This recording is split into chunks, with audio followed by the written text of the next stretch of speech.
Dr. Nafeez Ahmed could have been that guest because you predicted 15 years ago the meteoric rise of the far right across the West. And before we turn attention to your new book, Alt-Right, looking in many ways at the culmination of that process, or the current culmination of that process, let's go back in time first and ask how you got that so right. Well, it's a good question. I don't know exactly. All I know is that at the time, I was tracking a lot of these groups and I was concerned by what we'd done. Totally different when you look at the Musk and the Thiels of the world, who, having appeared to be buying into this eugenicist type of way of thinking, where it's like, well, actually, what is the problem? They think the problem is not systemic.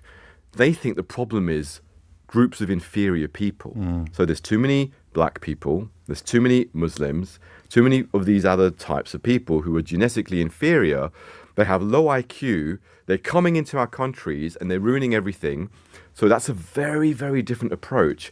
And that's where you had this kind of weird marriage between some of the traditional conservative skepticism of welfare state, that you shouldn't have welfare, and this eugenicist idea, which is that basically don't throw money at these unproductive, poor, black, criminal Muslim gangs who are destroying everything.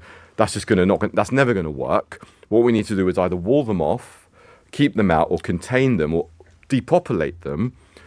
Meanwhile, we have to focus on creating that structure that protects what we have. I don't know whether to be encouraged or dismayed by the fact that you make this a story that has unfolded over decades.